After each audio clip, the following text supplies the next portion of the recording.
So we'll be continuing with the balancing of redox reactions. I know it has been difficult for a few people because I got some messages, sir please balancing में कुछ examples और because हमें अभी उसमें confidence नहीं आ रहा. Anyways, will be surely एक तो मैं जो मैंने कल आपको home task कुछ examples दी थी, एक तो हम वो solve करेंगे. Besides that, हमें भी दो कैटेगरीज ऑफ एग्जाम्पल सॉल्व करना बाकी हैं, तो एक तो हम वो भी करेंगे और उसके बाद मैं उन दो कैटेगरीज पे कुछ होम टास्क आपको दे रहा हूं. Okay, so let's talk about the example जो मैंने आपको कल बताई थी बेटा, उनको हम पहले बैलेंस करने की कोशिश करेंगे. ओके, कल वाली एग्जाम्पल अगर आप देखें, I think it was this one, potassium permanganate KMnO4. इसको हमने ट्रीट किया था बेटा सोडियम सल्फाइड Na2SO3 के साथ इन प्रेजेंस ऑफ H2SO4.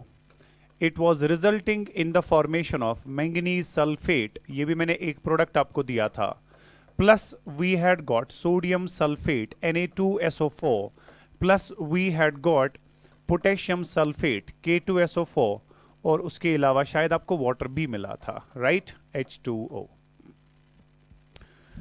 अब सबसे पहली बात तो ये है, क्योंकि ये रिएक्शन जो है बेटा, इसमें आयनिक कंपाउंड्स इन्वॉल्व हैं. यू नो, जो आपको ग्रुप 1 एलिमेंट्स होते हैं, they always form the ionic compounds, right. तो आपके पास KMnO4 K पॉजिटिव और MnO4 माइनस का बना है, आयनिक कंपाउंड है.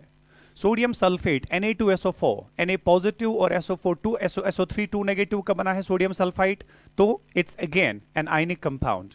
Likewise, manganese sulfate, manganese 2 positive, SO4 2 negative का बना है. Again, it's an ionic compound. Sodium sulfate, Na positive, SO4 2 negative का बना है, ionic compound. Potassium sulfate, ionic compound, right? Water आपका covalent compound है. अब मैंने आपसे कल कहा कि जब भी आपको किसी रिएक्शन में लगे कि मेजॉरिटी ऑफ द स्पीशीज जो हैं, they are actually the ionic compounds, तो ऐसी रिएक्शंस को बैलेंस करने का सिंपल और आसान तरीका यह है कि आप पहले इन कंपाउंड्स को आयनिक फॉर्म में लिख दीजिएगा. और आयनिक फॉर्म में सिर्फ वो वाली फॉर्म लिखनी है, चाहे वो कैटायनिक हो या एनायनिक हो, सिर्फ वो वाली फॉर्म लिखनी है which is involve in the redox reaction. जो भी आयंस वहां पे बेटा याद रखिएगा, जो भी आयंस वहां पे ऐसे हैं जो कि रिडॉक्स रिएक्शन में इन्वॉल्व नहीं है, जिनको आपने स्पेक्टेटर आयंस का नाम दिया, तो उन आयंस को आप लास्ट पे बैलेंस करने के बाद अपने आयंस को वापस दे सकते हो. So let's talk about the example जो मैंने कल आपको दिखाई थी. कुछ बच्चों ने जवाब मुझे सेंड किए थे, कुछ के मैं देख पाया, कुछ के मैं नहीं देख पाया, कुछ को मैं रेस्पॉन्ड भी नहीं कर पाया वापस. I was very busy the other day. I will be responding surely to your queries today only. And let's talk about this particular case now. इसकी आयनिक फॉर्म क्या हम क्या लिख सकते हैं. अब आपको पता है पोटेशियम परमैंगनेट K पॉजिटिव और MnO4 माइनस का बना है, तो इसमें सिर्फ ये वाली फॉर्म जो है रिडॉक्स रिएक्शन में इन्वॉल्व हो रही है. ये आपको परसों से बेटा पता है कि MnO4 माइनस रिडॉक्स चेंज में इन्वॉल्व होता है. K पॉजिटिव तो यहां पर भी पॉजिटिव, वहां पर भी पॉजिटिव, इसका कोई फर्क ही नहीं आ रहा है. सो दैट मींस ये स्पेक्टेटर आयन हो गया. प्लस सोडियम सल्फाइड में जो आपका SO3 2 नेगेटिव पार्ट है, ये रिएक्शन में इन्वॉल्व हो गया, ये हो गया SO3 2 negative. H2SO4 medium provide कर रहा है, लिखने की कोई जरूरत नहीं है. It results in the formation of manganese sulphate में SO4 2 नेगेटिव सीधा H2SO4 से आया था. सो ये SO4 2 नेगेटिव जो है, इसमें भी कोई फर्क नहीं पड़ रहा है, राइट. तो आपका इसमें मैंगनीज 2 पॉजिटिव आ जाएगा. प्लस सोडियम सल्फेट में जो ये SO4 2 नेगेटिव है, असल में सल्फाइट सल्फेट में कन्वर्ट हो चुका है, राइट. सल्फाइट सल्फेट में कन्वर्ट हो चुका है, तो Na पॉजिटिव यहां पर भी स्पेक्टेटर आयन है, तो इसको भी लिखने की जरूरत नहीं है, दैट विल बी में SO4 2 नेगेटिव. उसके बाद K पॉजिटिव SO4 2 नेगेटिव यहां से आया है, SO4 2 नेगेटिव K पॉजिटिव यहां से आया है, दोनों स्पेक्टेटर आयंस हैं, इनको लिखने की कोई जरूरत नहीं है. Plus we have got H2O. ठीक है, तो ये हमारे पास बेटा इस रिएक्शन के लिए आयनिक फॉर्म हो गई, जिस आयनिक फॉर्म में आपको जो है अब पहले बैलेंसिंग करेंगे जिस तरह से आप नॉर्मली किया करते थे इन the oxidation number method. Now this is my skeleton equation, ठीक है ना. अब स्केलेटन इक्वेशन लेने के बाद आप क्या करते हैं, आप ऑक्सीडेशन नंबर्स असाइन करते हैं. तो ये तो मेरा स्केलेटन इक्वेशन पहला स्टेप हो गया. दूसरा स्टेप जो मेरे पास है बेटा, that will be assigning oxidation numbers, right.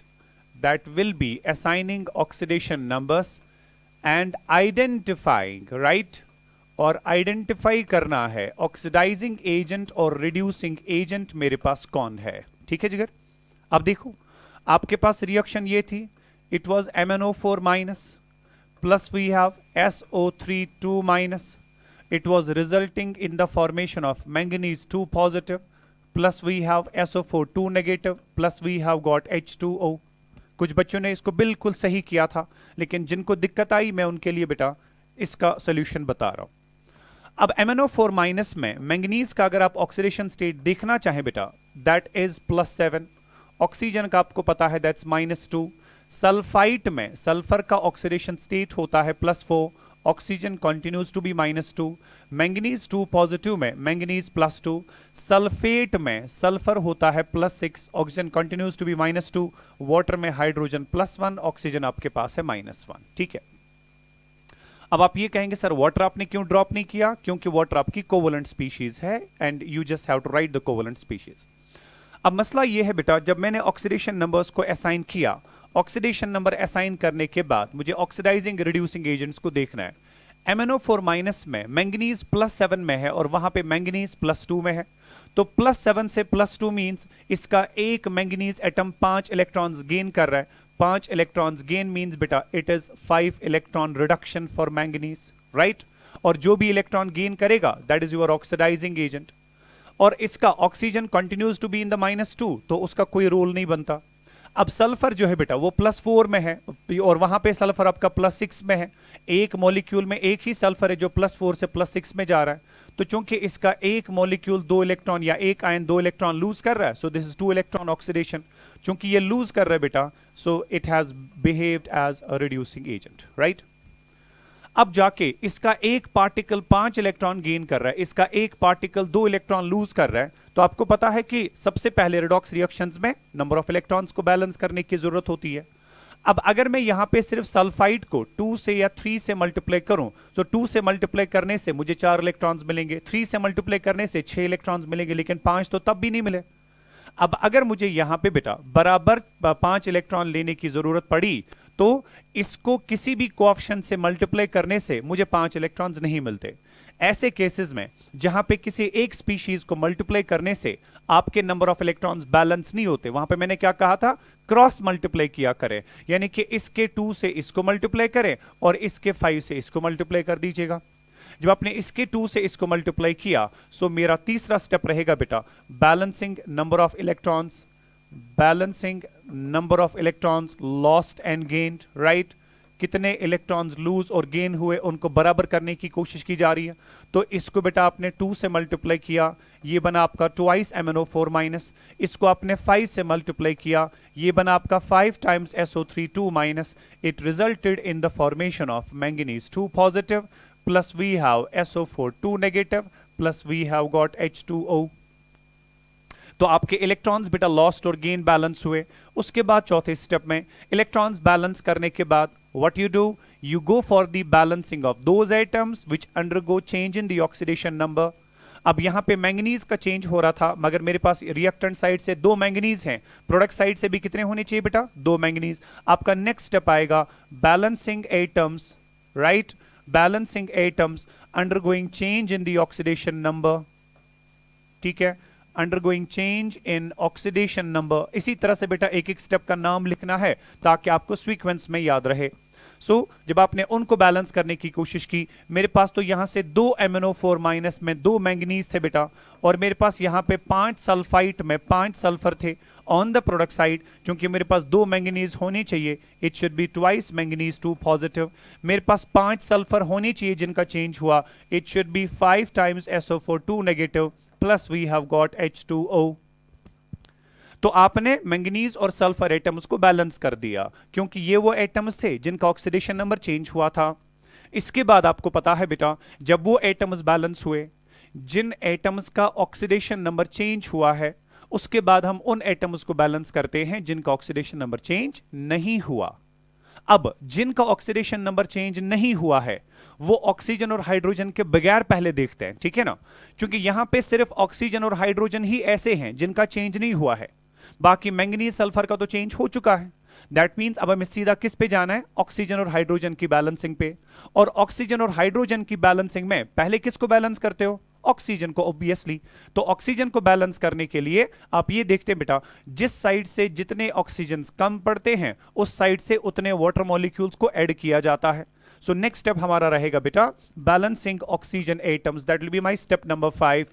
So balancing oxygen atoms आप भी साथ साथ लिख दीजिएगा।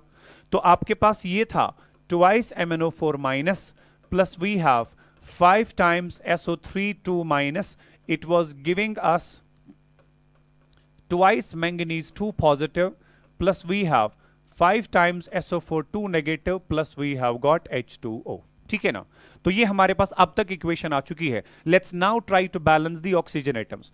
यहां पर मेरे पास ऑक्सीजन है 4 2 आर 8, यहां पे है बेटा 5 3 are 15, 15 plus 8 means 23 oxygen on the reactant side. Let us see on the product side, यहां पर हमारे पास आ गए 5 4 और 20, 20 प्लस 1 वाटर का हो गए 21। दैट मींस इस साइड से 2 ऑक्सीजन कम है, जिस साइड से जितने ऑक्सीजन कम होंगे उस साइड से उतने वाटर मॉलिक्यूल्स ऐड करें। I will write plus twice H2O। So 2 oxygen कम थे, 2 वाटर मॉलिक्यूल्स ऐड हुए। चूंकि एक वाटर मॉलिक्यूल की वजह से एक ऑक्सीजन ऐड होता है, सो 2 वाटर मॉलिक्यूल्स की वजह से जो 2 ऑक्सीजन कम पड़ते थे बेटा वो बैलेंस हो गए। अब ऑक्सीजन बैलेंस करने के बाद व्हाट डू यू डू बेटा, उसके बाद हाइड्रोजन को बैलेंस करना पड़ता है। अब आपको यह देखना है क्या रिएक्शन एसिडिक मीडियम में कैरी आउट हुई कि बेसिक। क्योंकि रिएक्शन में H2SO4 इन्वॉल्व हो चुका है। H2SO4 मींस कि आपको वहां पे बेटा H पॉजिटिव अवेलेबल रखने हैं, ठीक है ना।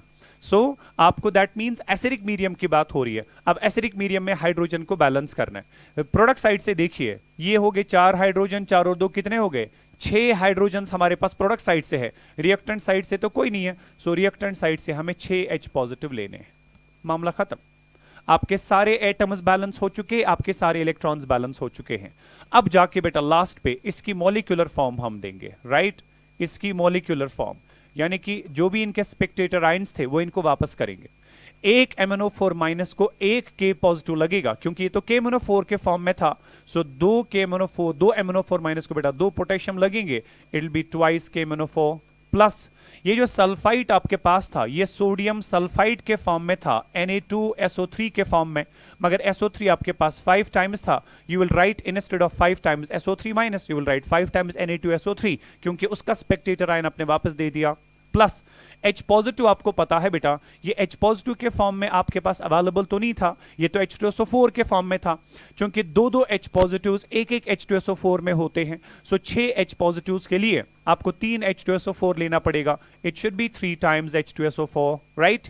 मेरा रिएक्टेंट साइड खत्म हो गया बेटा। उसके बाद प्रोडक्ट साइड की बात करिए, it will be twice. Manganese के साथ क्या था, सल्फेट था, it will be MnSO4 plus we have sulphide के साथ क्या था, sodium, it will be 5 times Na2SO4 plus 2 और 1 हो गए हमारे पास 3 टाइम्स H2O प्लस, राइट।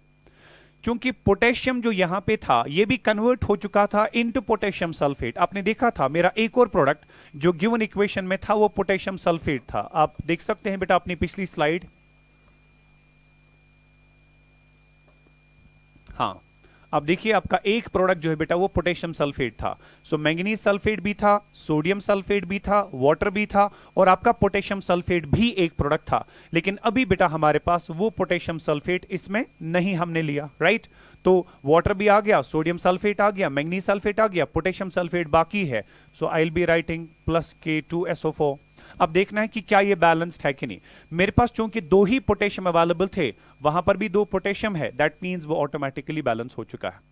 अब अगर आप फिर से बेटा इसमें हर एक एलिमेंट के एटम्स देखोगे क्या वो बराबर हैं कि नहीं, you will exactly find her एक एलिमेंट के एटम्स यहां पे बराबर बराबर होंगे। सो आपने इलेक्ट्रॉन्स को भी बैलेंस कर दिया, आपने एटम्स को भी बैलेंस कर दिया, your equation is now completely balanced. This was कि अगर कभी आपको आयनिक कंपाउंड्स की कोई भी इक्वेशन को बैलेंस करना होगा तो उनको पहले आप अपनी आयनिक फॉर्म में लेंगे, स्पेक्टेटर आयंस को ड्रॉप करेंगे आप, ठीक है ना। तो उसके बाद आपने देखा बेटा कितनी आसानी से हमारी प्रॉब्लम सॉल्व हुई। So that was the balanced chemical equation. ये एक क्वेश्चन था जो मैंने आपको कल दिया था बेटा। दूसरा क्वेश्चन जो मैंने आपको कल दिया था बैलेंसिंग के लिए, मैं वो क्वेश्चन भी आपके साथ बेटा शेयर करूं, क्योंकि किसी एक बच्चे ने उसका सोल्यूशन सेंड किया था वो गलत था। तो मैं प्लीज आपको इसमें थोड़ा थोड़ा सा हेल्प करना चाहूंगा. It is chromic hydroxide CrOH whole thrice plus we have IO3 minus. Okay, it is giving me I negative plus we have CrO4 2 minus. Fine. और हमें पूछा गया था इसको बेसिक मीडियम में आप बैलेंस करिए. अब अगर आप बेटा इस इक्वेशन की बात करेंगे, ये चूंकि पहले ही वहीं से आयनिक फॉर्म में दी हुई है तो इसके साथ कोई छेड़खानी करने की जरूरत नहीं है. It is given in the ionic form from there only. अब इस आयनिक फॉर्म में जब आप इसको बैलेंस करने के लिए जाएंगे तो आपका पहला स्टेप क्या रहेगा? Skeleton equation. So that skeleton equation is there. तो पहला ही स्टेप आपका था स्केलेटन इक्वेशन, क्योंकि आप अपनी नोटबुक पे इसको दोहराएंगे. ठीक है ना, मैंने आपसे कल भी कहा था कि जो क्वेश्चन वहां से है, जब आप अपना सोल्यूशन स्टार्ट करेंगे इस क्वेश्चन के लिए, आपको यही इक्वेशन पहले दोहरानी है. आपका पहला स्टेप बनेगा skeleton equation and that's there. अब ये जो स्केलेटन इक्वेशन आपके पास है बैलेंसिंग के लिए by the oxidation number method, what do you do in the first instance? You just assign the oxidation states to all the atoms, right? So I'll be going skeleton equation के बाद मेरा step number second आएगा बेटा assigning oxidation numbers. Assigning oxidation numbers and identify करेंगे बेटा, and identifying oxidizing agent कौन है और reducing agent कौन है. ठीक है ना? So मेरे पास इक्वेशन ये थी. It was CrOH whole thrice plus we have IO3 minus. It is giving me I negative plus we have CrO4 2 minus. ठीक है बेटा. अब इसमें हम सबसे पहले ऑक्सीडेशन नंबर्स जो है उनको असाइन करेंगे. अब ऑक्सीडेशन नंबर देखिए कैसे देते हैं. क्योंकि OH जो है आपको पता है कि इसका ग्रुप चार्ज होता है, OH का ग्रुप चार्ज होता है -1. जैसे कि बाकी ग्रुप्स के बारे में आप जानते हैं, सल्फेट के बारे में, सल्फाइड के बारे में, फॉस्फेट के बारे में, कार्बोनेट के बारे में, ऑक्सिलेट के बारे में, राइट, अमोनियम के बारे में. लाइकवाइज हाइड्रोक्साइड जो आपके पास होता है OH, इस पे ग्रुप चार्ज होता है बेटा -1. अब 3 OH पे टोटल चार्ज बनेगा -3, राइट. जब इन 3 पे टोटल चार्ज हो गया -3, उसकी वजह से क्रोमियम का चार्ज यहां पे बनेगा बेटा +3. बाकी इसका ग्रुप चार्ज जो हमारे पास है दैट्स -1. और अगर आप इसमें ऑक्सीजन का देखना चाहेंगे, वो कन्वेंशनली होता है वही -2, हाइड्रोजन का होगा +1. लाइकवाइज यहां पर आपके पास बेटा IO3 माइनस की अगर आप बात करेंगे, ठीक है ना, तो यहां पे ग्रुप चार्ज के बजाय अगर मैं अलग अलग एटम्स को असाइन करूं बेटा, तो ऑक्सीजन का आपको पता ही होता है दैट्स -2, हाइड्रोजन का होगा यहां पे +1. ये जो -1 यहां पे लिया मैंने, ये मैंने ग्रुप चार्ज कंसीडर किया है OH का, राइट. ऑक्सीडेशन स्टेट्स की जब बात करेंगे, oxygen -2 and hydrogen is +1. Then will go IO3 minus में आयोडीन का ऑक्सीडेशन स्टेट जब आप निकालोगे ना, that will come out to be +5. And oxygen जो है it continues to be -2. Iodine एक सिंगल एटम है जिसके ऊपर -1 चार्ज है, तो इसका ऑक्सीडेशन स्टेट सीधी सी बात है -1.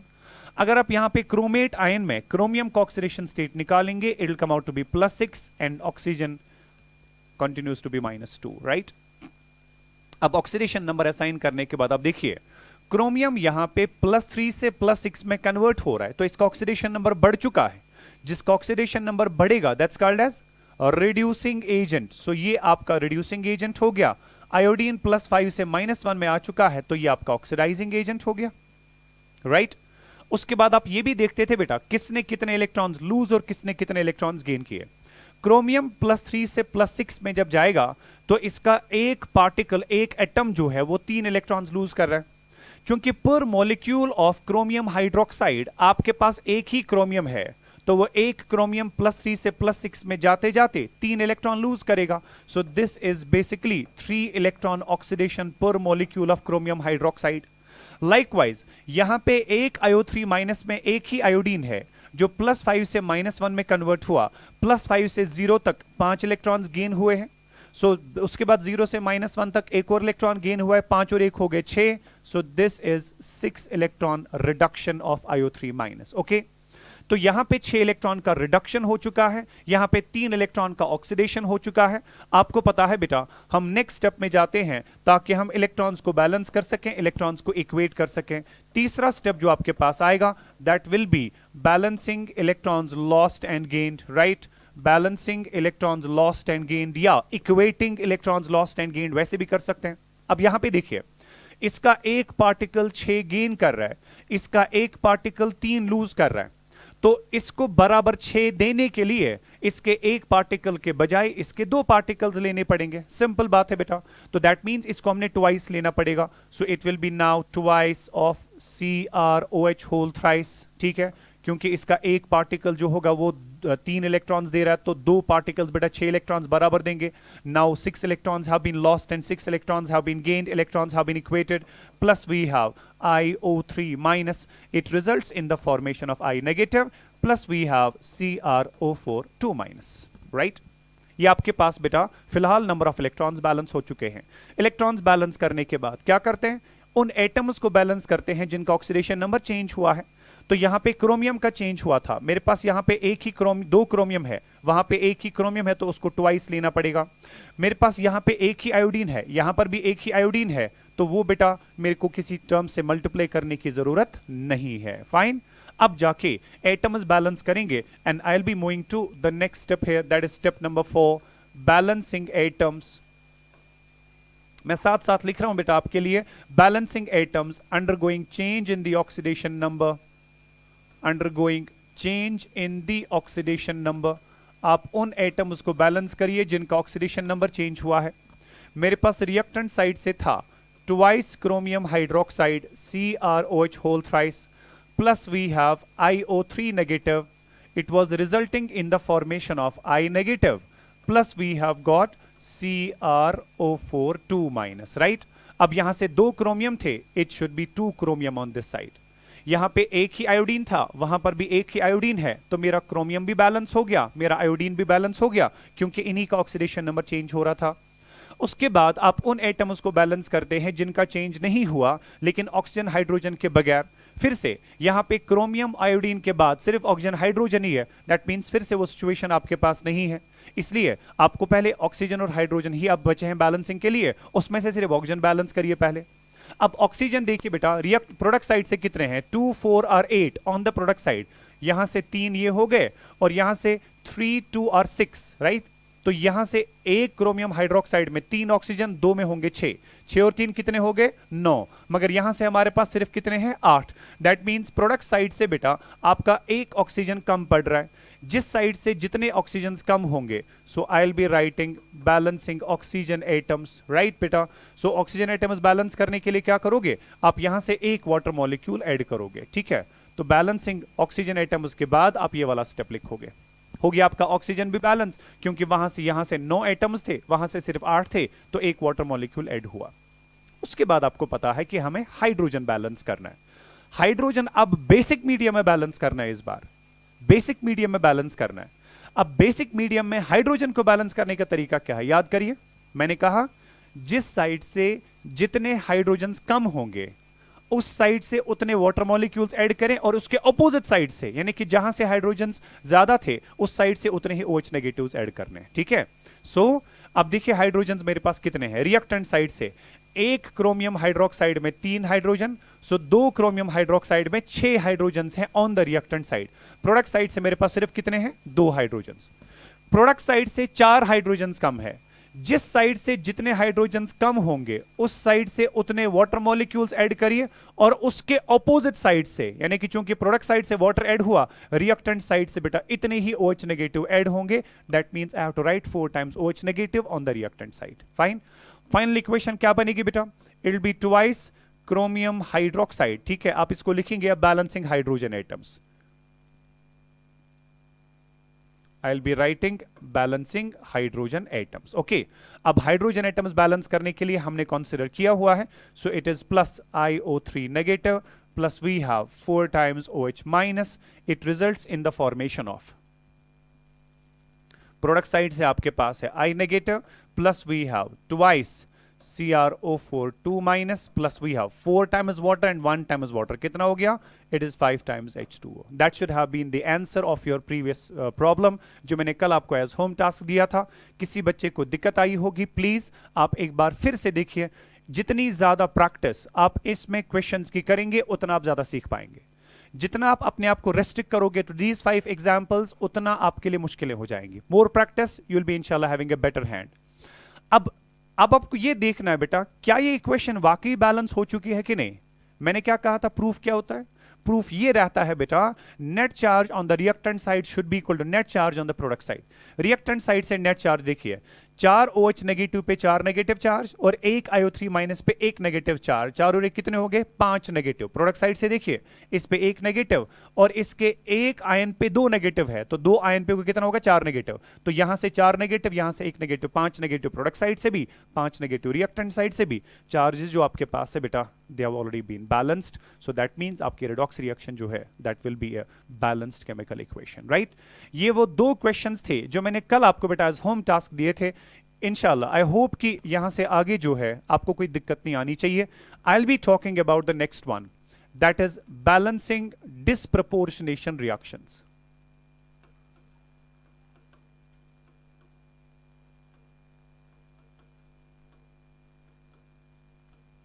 बैलेंसिंग डिस्प्रपोर्शनेशन रिएक्शंस, ठीक है।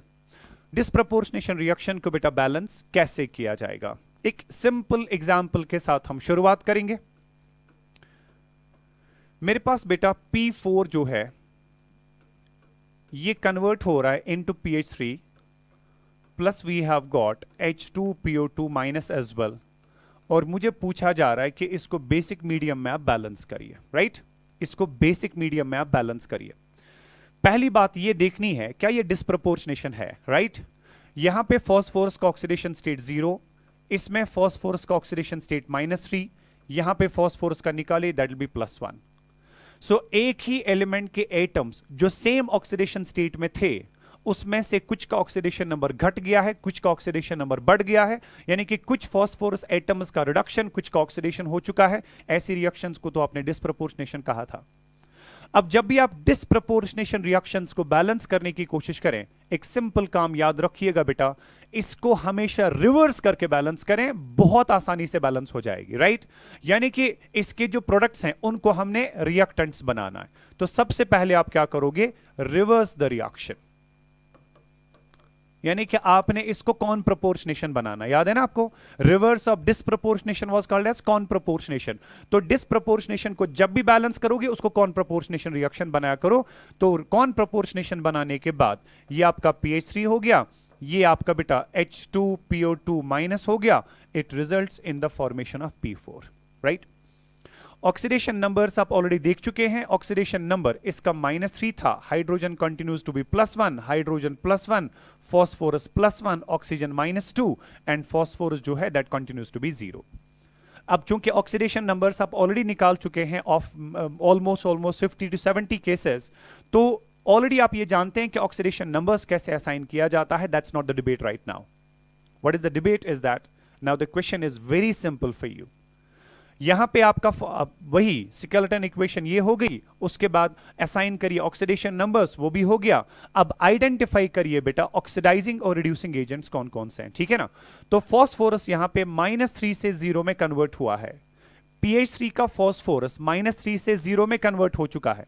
-3 से 0 मींस उसने 3 इलेक्ट्रॉन्स को गेन किया हुआ है, फाइन। जब उसने 3 इलेक्ट्रॉन्स गेन किए तो चूंकि एक मॉलिक्यूल में एक ही फॉस्फोरस था, so I can say this is 3 electron reduction, और जो भी 3 इलेक्ट्रॉन ऑक्सीडेशन, इसने 3 इलेक्ट्रॉन्स लूज किए हैं, सो दिस इज 3 इलेक्ट्रॉन ऑक्सीडेशन। -3 से 0 है ना, नेगेटिव चार्ज कम हो चुका है, that means electrons have been lost, that means it is undergone oxidation. So ये जो आपका फॉस्फोरस फॉस्फीन का है बेटा, क्योंकि इसने 3 इलेक्ट्रॉन्स को लूज किया, जो इलेक्ट्रॉन लूज करेगा that's called as reducing agent. So 3 electron oxidation is there.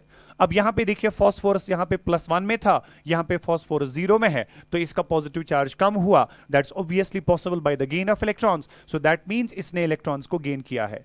यहां पे एक मॉलिक्यूल में एक ही फॉस्फोरस है जो कि +1 से 0 में कन्वर्ट होते होते एक इलेक्ट्रॉन गेन कर चुका है, so it has undergone 1 electron reduction, but at the same time जो भी इलेक्ट्रॉन गेन करेगा बेटा, it is always called as oxidising agent.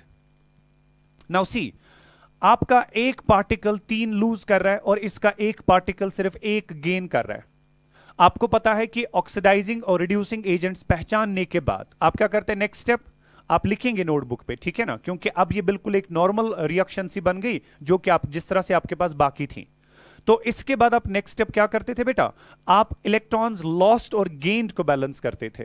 Electrons lost और गेन को बैलेंस करने के लिए क्या करोगे, क्योंकि इसका एक पार्टिकल 3 लूज कर रहा है, इसका एक पार्टिकल सिर्फ एक ही गेन कर रहा है, तो इसको 3 गेन करने के लिए कितने पार्टिकल चाहिए, इसके 3 पार्टिकल चाहिए, राइट। लेकिन आप अलग अलग स्टेप्स लिखेंगे, मैं कोशिश कर रहा हूं टाइम बचाने की ताकि हम और प्रॉब्लम सॉल्व कर पाए, लेकिन आप प्लीज अपनी नोटबुक पे अलग अलग स्टेप लिखोगे जैसे आप लिखते हैं, ठीक है ना। सो अब जाके हमारे इलेक्ट्रॉन्स भी बैलेंस हो चुके हैं, electrons lost and electrons gain, fine.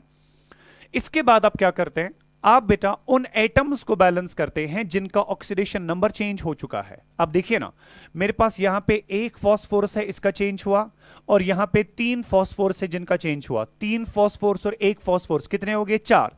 So 4 phosphorus है ऑन द रिएक्टेंट साइड जिनका चेंज हो चुका है, और यहां पे ऑलरेडी मेरे पास 4 फास्फोरस है, यानी कि ये फास्फोरस एटम्स जो हैं वो ऑलरेडी बैलेंस्ड है, मुझे कुछ सोचने की जरूरत नहीं है। उसके बाद आप ऑक्सीजन और हाइड्रोजन की बैलेंसिंग पे आएंगे। अब देखिए ना, मेरे पास रिएक्टेंट साइड से 3 2 और 6 ऑक्सीजन हैं, ठीक। आप अलग अलग स्टेप्स में लिखोगे, मैं दोहरा रहा हूं। सो मेरे पास रिएक्टेंट साइड से 3 और 3 2 और 6 ऑक्सीजन हैं, प्रोडक्ट साइड से कोई नहीं। अब रिएक्शन चाहे एसिडिक मीडियम में कैरी आउट हो रही है, बेसिक में ऑक्सीजन को बैलेंस करने के लिए वाटर मॉलिक्यूल्स का ऐड किया जाता है, एंड पर ऑक्सीजन आपको एक वाटर मॉलिक्यूल ऐड करना पड़ेगा। मेरे पास रिएक्टेंट साइड से 6 ऑक्सीजन्स हैं, तो प्रोडक्ट साइड से तो कोई नहीं है, तो मुझे प्रोडक्ट साइड से 6 वाटर मॉलिक्यूल्स ऐड करने होंगे, मेरा ऑक्सीजन बैलेंस हो गया। उसके बाद हाइड्रोजन बैलेंस करना है, लेकिन बेसिक मीडियम की बात हो रही है। अब जिस साइड से जितने हाइड्रोजन कम है, उस साइड से उतने वाटर मॉलिक्यूल्स आपको ऐड करने पड़ेंगे, फाइन बेटा। अब देखिए, मेरे पास रिएक्टेंट साइड से 3 2 और 6 हाइड्रोजन्स हैं, और 6 और 3 कितने हो गए, 9। प्रोडक्ट साइड से मेरे पास 6 2 और 12 हाइड्रोजन्स हैं। सो रिएक्टेंट साइड से 3 हाइड्रोजन कम है as compare to product side.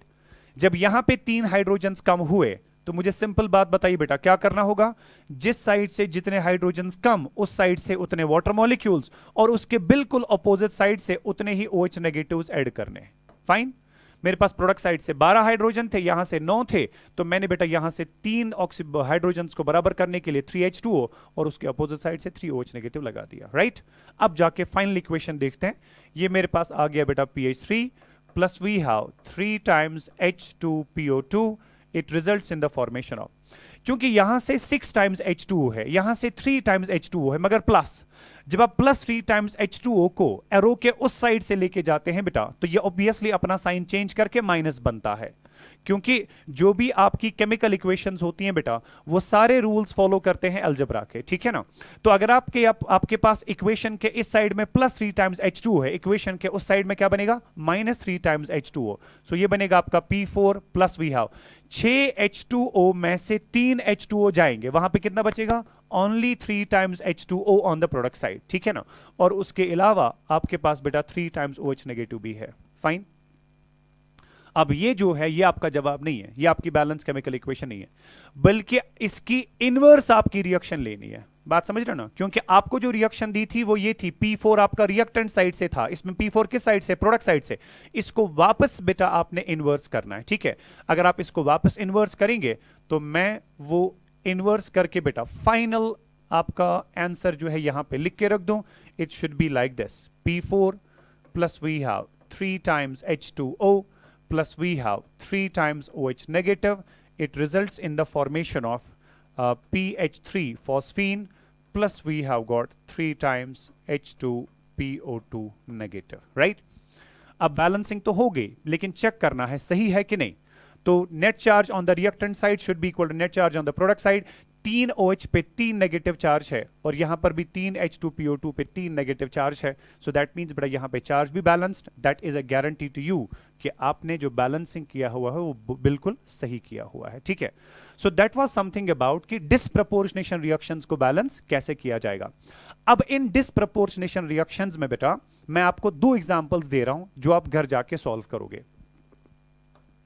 2 examples for you जो आप घर जाके सॉल्व करेंगे। हाइड्रोजन पेरोक्साइड डिस्प्रपोर्शनेट होके H2O और O2 बना देता है, ठीक है। यहां पे ऑक्सीजन का ऑक्सीडेशन स्टेट -1, हाइड्रोजन पेरोक्साइड में नाम से पता चलता है कि ये पेरोक्साइड है, और आपको पता है कि पेरोक्साइड्स में ऑक्सीजन का ऑक्सीडेशन स्टेट होता है -1। लेकिन इसमें -2 है, इसमें 0 है, तो दैट मीन्स ऑक्सीजन का ऑक्सीडेशन नंबर बढ़ भी गया है, घट भी गया है from the same oxidation state, it has to be disproportionation. ये तो एक आपके पास होम टास्क हो गया। दूसरी एग्जाम्पल बेटा जो आप होम टास्क लेंगे that will be about disproportionation of chlorine.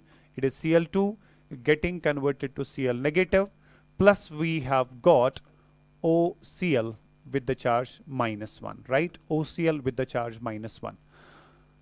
यहां पे आपको किसी मीडियम की जरूरत नहीं पड़ेगी। अगर आपको मीडियम की जरूरत पड़ी तब जाके आप एसिडिक मीडियम से भी बैलेंस करिए, बेसिक मीडियम से भी बैलेंस करिए, लेकिन एज सच आपको मीडियम की जरूरत नहीं पड़ेगी। लेकिन ये वाली इक्वेशन जो है आप इसको बेसिक मीडियम में बैलेंस करोगे, ठीक है। So that was about these two examples जो आप डिस्प्रपोर्शनेशन में बेटा घर जाके सॉल्व करेंगे। मैं यहां पे लास्ट वाला केस ले रहा हूं, लास्ट वाली एग्जांपल ले रहा हूं।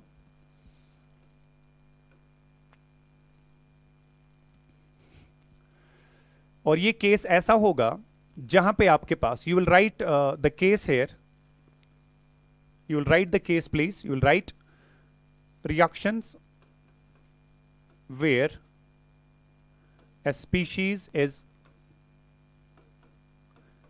either partly oxidized,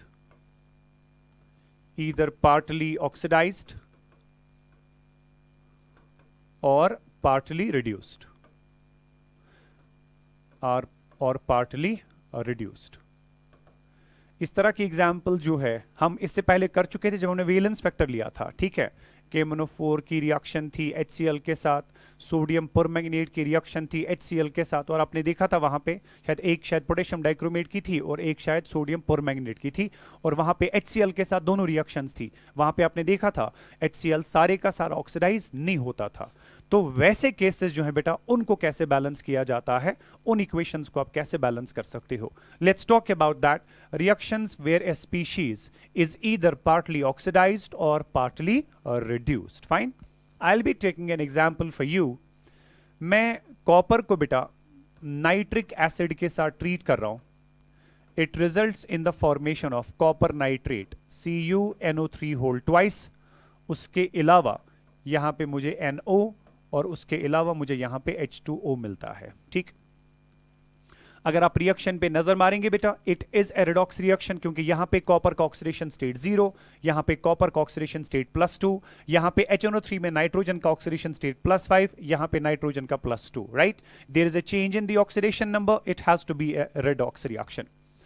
अब इस रेडॉक्स रिएक्शन में आप देखिए बेटा आपके पास HNO3 में नाइट्रोजन का जो ऑक्सीडेशन स्टेट होता है दैट्स +5। यहां पे नाइट्रोजन का ऑक्सीडेशन स्टेट है +2 बिकॉज ऑक्सीजन इज -2, राइट। मगर जो ये वाला पार्ट है ये नाइट्रेट, यहां पे NO3 जो है it is present as NO3-, असल में it is present as NO3-1, और इस NO3- पे ग्रुप चार्ज होता है -1। और अगर आप NO3- में नाइट्रोजन का ऑक्सीडेशन स्टेट निकालेंगे वो +5 आता है, ये भी हम एग्जांपल्स में पहले कर चुके हैं। So that means copper nitrate में जो ये नाइट्रोजन है इट कंटिन्यूज टू बी +5। तो इसका मतलब क्या हुआ? इसका मतलब ये हुआ कि मेरे पास नाइट्रिक एसिड के कुछ मॉलिक्यूल्स ऐसे हैं जिनमें नाइट्रोजन का ऑक्सीडेशन स्टेट चेंज हो चुका है, और कुछ नाइट्रोजन एटम ऐसा है जिनका चेंज नहीं हो चुका है। चूंकि नाइट्रोजन का ऑक्सीडेशन नंबर यहां पे +5 से +2 में आ चुका है, यानी कि इसका रिडक्शन हो चुका है, ठीक है ना। +5 से +2 means 3 electrons have been gained, reduction हो चुका है।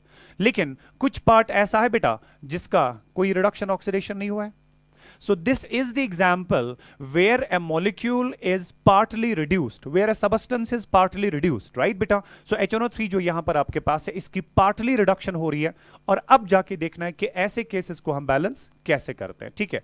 ये फिलहाल मैंने आपको सिर्फ इतना समझा दिया कि यहां पे partly reduction कैसे है, अब जाके बैलेंसिंग की बात करेंगे। ये आपके पास स्केलेटन इक्वेशन हो गई, और स्केलेटन इक्वेशन में आपको पता है बेटा सबसे पहले क्या करेंगे, आप स्टेप्स प्लीज बराबर लिखिएगा, बराबर स्टेप्स लिख दीजिएगा। पहला स्टेप जो आपके पास है वो स्केलेटन इक्वेशन है, this is your skeleton equation, ठीक है। दूसरा स्टेप जो आपके पास होगा बेटा that will be assigning oxidation numbers, right. I will write the name for you, assigning oxidation numbers to all the atoms, right. assigning oxidation numbers to all the atoms and identify करना है, ठीक है, and identifying oxidising agents और reducing agents कौन कौन से, ठीक है, इनको आइडेंटिफाई करना है। अब देखिए यहां पर आपके पास कॉपर है 0, ठीक है, आपको ये स्टेप इसके बाद लिखना है। नाइट्रिक एसिड में नाइट्रोजन +1 हाइड्रोजन +1 नाइट्रोजन +5 ऑक्सीजन जो होता है दैट कंटिन्यूज टू बी -2।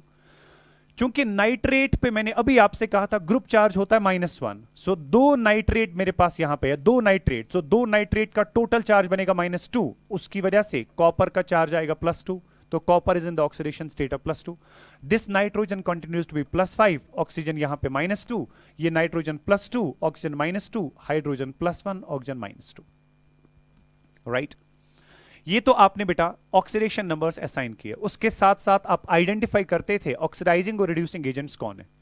यहां पे कॉपर जो है वो 0 में है, यहां पे कॉपर जो है वो +2 में है, दैट मींस एक कॉपर एटम ने 2 इलेक्ट्रॉन्स को लूज किया है, so this is my 2 electron oxidation, और जो इलेक्ट्रॉन लूज करेगा that's called as reducing agent, तो मेरे पास यहां पे कॉपर जो है दैट्स रिड्यूसिंग एजेंट। लाइकवाइज यहां पे नाइट्रोजन +5 में है, क्योंकि फिलहाल मैं चेंज की बात करूंगा, ये जो पार्ट अनचेंज्ड रहा है इसके बारे में हम बाद में बात करेंगे। तो यहां पर आपका नाइट्रोजन +5 में था, मगर यहां पे आपका नाइट्रोजन +2 में आ चुका है, सो नाइट्रोजन +5 से +2 में, तो जब पार्टली ऑक्सीडेशन या पार्टली रिडक्शन हो जाए, पहले आप उस पार्ट पे फोकस करेंगे जिसका चेंज हो चुका है, ठीक है ना, बिकॉज आपको ऑक्सीडाइजिंग रिड्यूसिंग एजेंट पहचानना है कौन है। अगर आप नाइट्रिक एसिड को इसके साथ कंपेयर करोगे तो दैट मींस नाइट्रिक एसिड ने रिडॉक्स रिएक्शन में हिस्सा ही नहीं लिया है, ना ये ऑक्सीडाइजिंग ना ये रिड्यूसिंग। मगर अगर आप विद रिस्पेक्ट टू NO देखोगे, सो इसने इलेक्ट्रॉन्स को गेन किया हुआ, it has behaved as oxidising agent, तो हमें इसका ऑक्सीडाइजिंग नेचर जो है विद रिस्पेक्ट टू NO देखना पड़ेगा, ना कि विद रिस्पेक्ट टू दिस। इस हिसाब से तो इसमें कोई चेंज ही नहीं आया है। अब नाइट्रोजन +5 से +2 में जा रहा है, और एक मॉलिक्यूल में एक ही नाइट्रोजन है जो +5 से +2 में जाते जाते 3 इलेक्ट्रॉन्स गेन करेगा, so this is my 3 electron reduction. और जो भी इलेक्ट्रॉन्स गेन करता है उसको आप ऑक्सीडाइजिंग एजेंट कहते हैं। हो गया ये। अब देखो ना, इलेक्ट्रॉन्स लॉस्ट और गेन्ड को बैलेंस करने के लिए, ठीक है, इलेक्ट्रॉन्स लॉस्ट, क्योंकि एटम्स की बैलेंसिंग बाद में आती है, पहले इलेक्ट्रॉन्स की बैलेंसिंग आती है। इलेक्ट्रॉन्स लॉस्ट और गेन को बैलेंस करने के लिए, क्योंकि इसका एक पार्टिकल 2 दे रहा है, इसका एक पार्टिकल 3 ले रहा है, तो यहां पे एक ही गुंजाइश है कि इनको क्रॉस मल्टीप्लाई करना पड़ेगा, राइट। इसको 3 से उसको 2 से मल्टीप्लाई करिए, so I can write the third step, balancing the electrons lost and gained, right, balancing the electrons lost and gained। अब जाके इसको आपने 3 से मल्टीप्लाई किया, इवन बेटा 3 टाइम्स कॉपर, प्लस इसको आपने 2 से मल्टीप्लाई किया, even it's 2 times nitric acid, it results in the formation of, ये आपका हो गया CuNO3 whole twice, plus we have NO, plus we have got H2O। Fine. So इसको 2 से और इसको 3 से मल्टीप्लाई करने के बाद ये कॉपर अब जाके 6 इलेक्ट्रॉन लूज करेगा, और 2 nitric acid molecule 6 electrons gain करेंगे। Number of electrons lost is 6, number of electrons gained is 6। हमने इलेक्ट्रॉन्स को बैलेंस कर दिया है।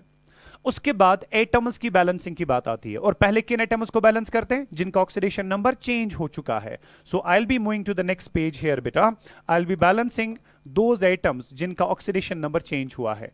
So balancing atoms, right, balancing atoms undergoing change, और आपको पता ही है undergoing change in what, change in oxidation number, right.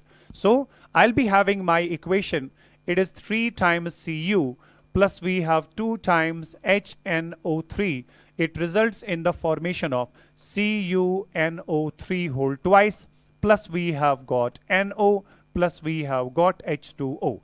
Electrons balance करने के बाद हम एटम्स की बैलेंसिंग की बात करते थे। मेरे पास 3 कॉपर है और ये मेरे पास 3 टाइम्स आना चाहिए, तब जाके 3 कॉपर बराबर हुए, क्योंकि कॉपर का चेंज हुआ था। मेरे पास सिर्फ 2 नाइट्रोजन का चेंज हुआ था, ठीक है ना, 2 नाइट्रोजन का चेंज हुआ था, और चेंज होने के बाद वो NO बना चुके हैं, क्योंकि ये बनता है आफ्टर द चेंज। तो दैट मींस बेटा जिनका चेंज हो चुका है उनको बराबर करने के लिए, क्योंकि मेरे पास 2 नाइट्रोजन थे जिनका चेंज हो रहा था, तो यहां पर भी 2 नाइट्रोजन होना चाहिए जिनका चेंज हो चुका है। फाइन, हो गया मेरा वो वाला नाइट्रोजन भी बैलेंस जिस पार्ट का चेंज हो चुका था। उसके बाद आपको पता है बेटा, in my step number 4 you balance those atoms जिनका ऑक्सीडेशन नंबर चेंज नहीं हुआ है, और उनमें से ऑक्सीजन और हाइड्रोजन को छोड़ के जो बाकी होते हैं पहले उनको बैलेंस किया जाता है। You heard it exactly right.